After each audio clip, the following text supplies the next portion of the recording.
Doctor గారు నమస్తే అండి. నమస్తే మ్యామ్. చాలా కాలం తర్వాత ఇంటర్వ్యూ చేస్తున్నాను. Yes. డాక్టర్ గారు అంటే పంటి నొప్పి వస్తే ఇంకా డాక్టర్లు చెప్తారు అది తీసేయాలంటే తీసేయాలి. లేదా దానికి ట్రీట్మెంట్ ఏమైనా ఉంటుంది రూట్ కెనాల్ అంటే సరి చేసి పెట్టేస్తారు. అయితే ఈ పన్ను తీసేయించుకోవాలంటే ఒకప్పుడు ఏం భయం లేదు కానీ ఈ మధ్య కాలంలో చూసిన వార్తలు చూస్తే భయమేస్తూ ఉంది. ఏదో ఇంజెక్షన్ ఇస్తున్నారు. సో దాని తర్వాత సీరియస్ అవుతుంది అని. ఏంటి డాక్టర్ గారు ఈ మధ్య 2 న్యూస్ అయితే విన్నాము. దాని గురించి ఫస్ట్ దేని గురించి భయపడాల్సిన అవసరం లేదు. ఉమ్, సో ఇట్స్ ఆల్ అబౌట్ అప్పుడు ఆ సిచ్యువేషనల్ గా జరిగే పాయింట్సే కానీ వేరే ప్రాబ్లం ఏమి ఉండదు. ఉమ్, లోకల్ అనస్థీషియా అనేది చాలా చిన్న ప్రొసీజర్. ఉమ్, మీరు ఈ మధ్య కాలంలో విన్న న్యూస్ అమెరికాలో విన్నదో అక్కడ ఉండేటివి బయట కంట్రీస్ లో అయినా ఎక్కడైనా అంటే ఇప్పుడు ఒకటి సింపుల్ చెప్తాను మ్యామ్. బస్సులో పోయిన వాళ్ళందరికీ యాక్సిడెంట్స్ అవ్వవు, ఉమ్, ఎవరికో ఒకటి అవుతాయి. సో ఆ ఒక్కరాని వల్ల టీఎస్ఆర్టీసీనో కేఎస్ఆర్టీసీనో ఏపీఎస్ఆర్టీసీనో మనం తప్పని చెప్పలేము. ఉమ్, సో అక్కడ ఆ సిచ్యువేషన్ బట్టి ఏదో లక్షలోనో కోటిలోనో ఒకటి వాళ్ళ సిచ్యువేషన్ బట్టి ఉంటుంది మ్యామ్. సో మామూలుగా లోకల్ అనస్థీషియా ఇచ్చినప్పుడు మామూలుగా కొంతమందికి యూజువల్ 99.99% అలర్జీస్ ఉండవు మ్యామ్. అలర్జీస్ ఉన్నాయనంటే అలాంటి కండిషన్స్ అయ్యే ఛాన్స్ ఉంటుంది. ఓకే. అలా అలర్జీస్ ఉన్నాయి లేదు ఎలా తెలుస్తుంది? Yes ma'am. యూజువల్లీ ఏం చేస్తారంటే అనస్థీషియాని వాళ్ళకి ఇచ్చే ముందు ట్రీట్మెంట్ చేసే ముందు వాళ్ళకి ఒక టెస్ట్ డోస్ అనేది ఇస్తారు. వాళ్ళ చేతికి ఒక టెస్ట్ డోస్ ఇచ్చి అక్కడ దానికి ఏమన్నా మనకు ఇంకేమైనా ఇన్ఫెక్షన్స్ ఏమైనా ఇమీడియట్ గా అక్కడ ఏమైనా రెడ్డిష్ అవుతుందా, ఇంకేదైనా మనకు అక్కడ వెంటనే ఏమైనా చూపిస్తుందా అనేది చెక్ చేసి తర్వాత వాళ్ళకి అనస్థీషియా ఇస్తారు. కానీ అది ప్రతి ఒక్కరికి ప్రతి పేషెంట్కి అంత ఈజీ కాదు మ్యామ్, పాసిబుల్ అవ్వదు. సో పేషెంట్ నవేడేస్ లో వాళ్ళు ఉన్న బిజీ షెడ్యూల్లో అది పాసిబుల్ అవ్వదు. వాళ్ళని అడిగేదంతా పాస్ట్ డెంటల్ హిస్టరీ అడుగుతాం, పాస్ట్ అనస్థెటిక్ హిస్టరీ, మీకు దేనికైనా అలర్జీస్ ఉన్నాయా, దేనికైనా ప్రాబ్లమ్స్ ఉన్నాయా, ఇలాంటివి అడిగి వాటి ద్వారా వాటి బీపీ చెక్ చేసి ఇలాంటి ద్వారా ముందుకెళ్తాం. అవును. సో నేను ఎన్డీసీకి వచ్చినప్పుడు ట్రీట్మెంట్ కోసం పెద్ద చార్ట్ ఇచ్చారు. బీపీ ఉందా, షుగర్ ఉందా, అలర్జీస్ ఉన్నాయా ఇలాగా. ఎస్. అయితే డాక్టర్ గారు ఇప్పుడు పన్ను తీసేయాల్సి వచ్చినప్పుడు ముందుగానే అంటే వెంటనే వెళ్ళగానే తీసేయరు కదా, అంటే ముందుగానే ఏమైనా ప్రిపేర్ అయ్యి వెళ్ళాల్సి ఉంటుందా? ఫస్ట్ ఆఫ్ ఆల్ పన్ను తీయాల్సి వచ్చినప్పుడు అనే పాయింట్ ఎలా ఉంటుందంటే పేషెంట్ నొప్పితో వెళ్ళినప్పుడు డాక్టర్ దగ్గరికి పన్ను తీయడము ఇంకోటో వాళ్ళు ఎక్స్రే చూసి అక్కడ ఇన్ఫెక్షన్ ఎక్కువ ఉంటేనో లేదా ఆ పన్నును కాపాడలేని పరిస్థితిలో పేషెంట్కి ఇన్ఫార్మ్ చేస్తారు. అంటే ఆ ఎక్స్రే తీయడం ఇదంతా ఒక ప్రొసీజర్ ఉంటుంది. అదంతా 5 minutesలో అవుతుంది. తర్వాత ఈ పన్ను తీయాలి అని అనుకున్న వాళ్ళకి 99.9% యాంటీబయాటిక్ కవరేజ్లో తీస్తే పేషెంట్కి నొప్పి లేకుండా ఉంటుంది. సో అక్కడ ఇన్ఫెక్షన్ తక్కువ అయ్యి అన్న యాంటీబయాటిక్స్ వాడడం వల్ల తర్వాత అనస్థీషియా ఇచ్చినప్పుడు ప్రాపర్గా అనస్థీషియా వర్క్ చేసి పేషెంట్ తీసేటప్పుడు కూడా పన్ను లేకుండా డ్రై సాకెట్స్ ఫామ్ అవ్వకుండా ఉంటాయి. సో అందువల్ల ఎస్ మీరు అడిగినట్టు ఫస్ట్ వెళ్ళిన రోజే 99% పళ్ళు తీయం, అది ఇన్ఫెక్షన్ ఎక్కువ ఉంటాయి. సో వాటికి యాంటీబయాటిక్స్ వాడి తర్వాత minimum 2 days or 3 days coverage అయిన తర్వాత పన్ను తీస్తారు. ఓకే. సో అది ఆ ప్రొసీజర్ అయిపోయాక వెయిట్ చేయాల్సి ఉంటుందా? యూజువల్లీ పన్ను తీసిన తర్వాత అక్కడ వాళ్ళకి ఏ డాక్టర్ అయినా వాళ్ళకి ప్రికాషన్స్ ఇస్తారు. అక్కడ పన్ను తీసిన చోట ఒక దూది గట్టి కొరికి పెట్టుకొని ఎంగిల్ మింగేస్తూ ఉండాలి.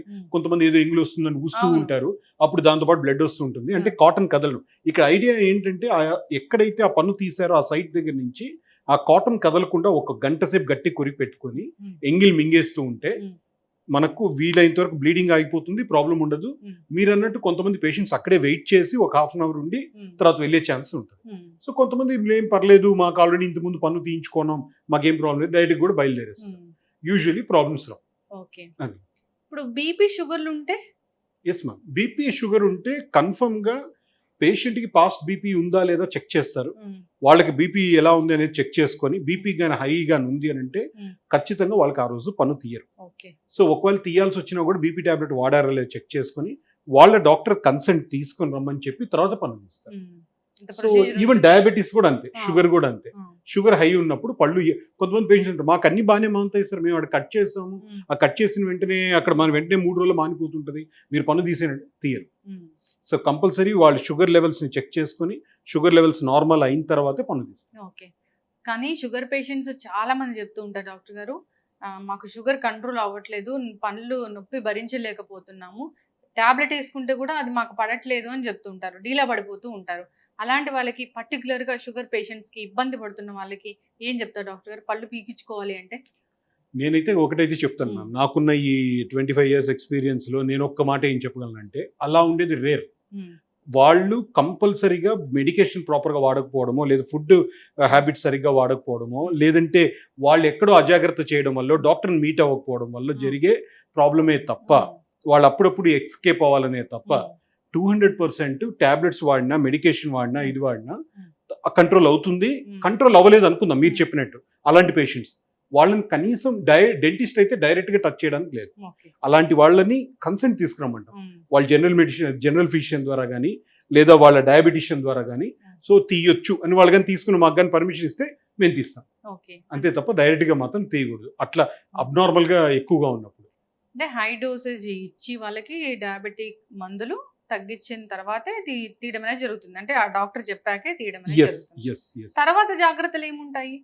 ఎవరికి పన్ను తీసినా కూడా ఆ రోజుకి అప్పటికి ఏం చెప్తారంటే వాళ్ళు ఎక్కువ గట్టిగా పరిగెత్తడమో, లేదంటే ఎక్కువ బలమైన పనులు చేయకుండా ఉండడం.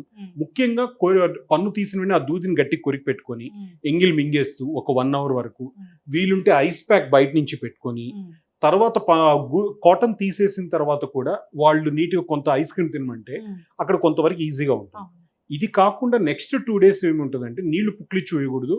ప్రెసెంట్ దాంతోపాటు బ్రషింగ్ చేసుకునేటప్పుడు అటువైపు ఎక్కడైతే పన్ను తీసామో అటువైపు బ్రష్ చేయకుండా ఉంటూ, తినేటప్పుడు అటువైపు తినకుండా ఉంటూ, వేడిగా ఎక్కువ కారం లేకుండా తింటే, ఇలాంటి చిన్న చిన్న జాగ్రత్తలు తీసుకుంటే 90% ప్రాబ్లం ఉంటుంది. ఇవన్నీ ఎంత ముఖ్యమో కొంతమంది ఏం చెప్తారంటే టాబ్లెట్స్ వేసుకున్నాం, మాకు నొప్పి తగ్గిపోయింది, నెక్స్ట్ డే నుంచి టాబ్లెట్స్ వాడరు.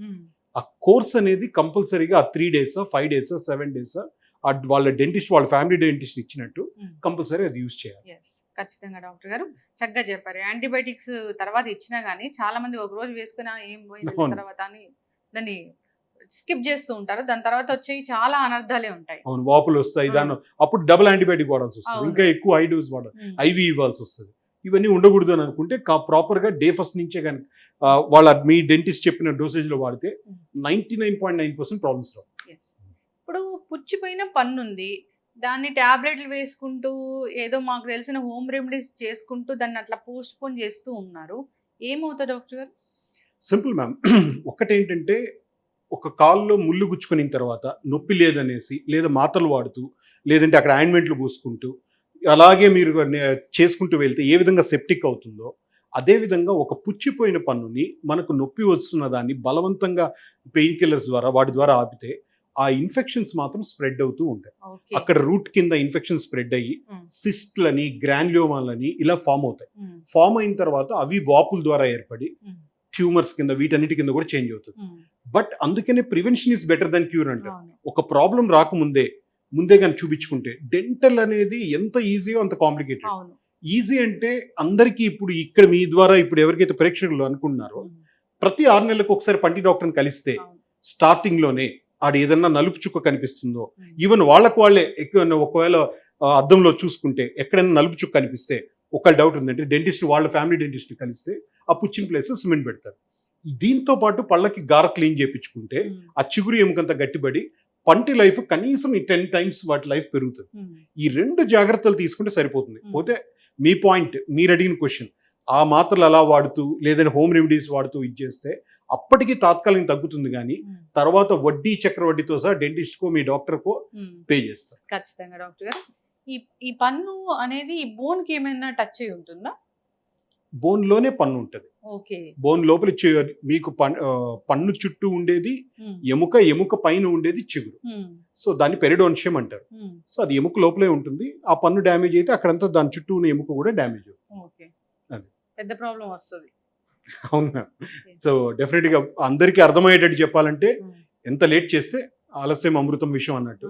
సో డెఫినెట్ గా ఈ విషయంలో మాత్రం విషయమే అది విషయం. డాక్టర్ గారు, నేను ఈ మధ్య విన్నాను ఏంటంటే పంటి క్యాన్సర్ అని ఉందా డాక్టర్ గారు? అది ఎస్ మ్యామ్. పంటి క్యాన్సర్ అనేది డెఫినెట్. పంటి క్యాన్సర్ అంటే పంటి వల్ల లేదా పంటి చుట్టూ వచ్చే క్యాన్సర్లు అనేది అర్థం వాళ్ళకి. ఒకటి ఏంటంటే జ్ఞానదంతాలు ఉంటాయి. జ్ఞానదంతాల్లో కొన్ని రకాల జ్ఞానదంతాలు సైడ్కి వచ్చి ఉంటాయి, అడ్డదిడ్డంగా మొలిచి ఉంటాయి. ఆ సైడ్కి వచ్చి బుగ్గను కోసుకుంటూ ఉంటాయి. వాళ్ళకే తెలియదు. కొంతకాలం మొదలు 2-3 రోజులు నొప్పి ఉంటుంది, 10 రోజులు ఉంటుంది, 20 రోజులు మీరు అన్నట్టు టాబ్లెట్స్ వేసుకొని అలా నెడతారు. ఒక టైం అయిన తర్వాత పెయిన్ ఉండదు. సడన్ గా సమ్ ఇయర్స్ అయిన తర్వాత అక్కడ మీకు వాపు వచ్చి అక్కడ లోపలంతా చూస్తే అక్కడ మీకు క్యాన్సరస్ లీజన్ గా మారుతుంది. ఒక కంటిన్యూస్ పోకింగ్ ఏదైనా జరుగుతూ ఉందంటే, నేను ఇలా అంటే నొప్పి లేదు, ఇలా నేను ఒక 2 సంవత్సరాలు అంటే వాస్తుంది, ఇంకొక 2 సంవత్సరాలు అంటే ఇంకా ఇదవుతుంది. అవును. అలాంటి పాయింట్. ఇదే కాకుండా పంటికి అన్ని పళ్ళకి కూడా షార్ప్ ఎడ్జెస్ ఉంటాయి. కొన్ని ఆ, వాటికి ఆ. పళ్ళు ఇరిగో లేదంటే అరిగిపోయో ఆ షార్ప్ ఎడ్జెస్ కూడా నాలుగుకి టచ్ అయ్యి అవి క్యాన్సర్గా మారుతాయి. ఉమ్, ఇది కాకుండా వేసుకునే పాన్ పరాగుల వల్ల, ఉమ్, పాన్ పరాగులు కంటిన్యూస్ వేసుకోవడం వల్ల దాంట్లో నుంచి ఇరిటెంట్స్ అంతా ఉండి అవి మనకు ఉమ్, క్యాన్సర్గా మారుతుంది. స్మోకింగ్ వల్ల. ఇవే కాకుండా పళ్ళు చుట్టూ పంటి లోపల ఇన్ఫెక్షన్ ఉండి పన్ను పుచ్చి వాటి కింద గ్రాన్లోమాలని సిస్ట్లని పన్ను పుచ్చిన దాన్ని ట్రీట్మెంట్ చేయించుకోకుండా ఉంటే కూడా సమ్ ఇయర్స్ అయిన తర్వాత అందరికీ కాదు కొంతమందికి ఉమ్. అవి అలా మారే ఛాన్స్ ఉంటాయి. ఓకే. అయితే ముందుగానే జాగ్రత్తలు తీసుకోవాలి. ఎస్. దానికి ట్రీట్మెంట్ అంటే మళ్ళీ క్యాన్సర్ డాక్టర్ దగ్గరికి వెళ్ళాలా? అంటే ఇప్పుడు దీంట్లోనే ఓరల్ అండ్ మ్యాక్సిలోఫేషియల్ సర్జన్స్ ఉంటారు. ఓకే. వాళ్ళే దాన్ని చాలా బ్రహ్మాండంగా ట్రీట్మెంట్ చేస్తారు. ఉమ్, సో దాంతోనే సరిపోతుందండి. ఎస్, అఫ్ కోర్స్ కొన్ని కేసెస్ ని వాళ్ళు ఆంకాలజిస్టులంతా కలిపి కూడా చేయాల్సిన అవసరం ఉంటుంది ఉమ్. ఖచ్చితంగా. సో ఆ గ్రూప్ లో మా ఓరల్ మ్యాక్సిలోఫేషియల్ సర్జన్స్ కూడా ఓఎంఎఫ్ఎస్ డాక్టర్స్ కూడా ఉంటారు. ఓకే.